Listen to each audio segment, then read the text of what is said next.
আসসালামু আলাইকুম এভরিওয়ান। তো আজকে কোনো প্ল্যানিং ছাড়াই আমরা খিচুড়ি রান্নার জন্য বসে পড়েছিলাম।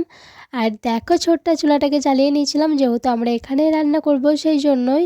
আর তারপর ঘরে যা যা ছিল সেগুলো কিন্তু আমি কেটে নিয়েছিলাম। আর এদিকে কিন্তু চালটা আর ডালটা প্রথমে সিদ্ধ করার জন্য দিয়ে দিয়েছিলাম।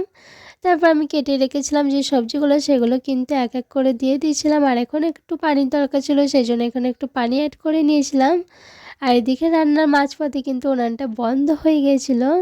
আর দেখো কত চেষ্টা করেও কিন্তু জ্বলছিল না। তো তারপর অনেকক্ষণ পর কিন্তু এটা জ্বলেছিল, আর এখন কিন্তু একবারও নেভেনি।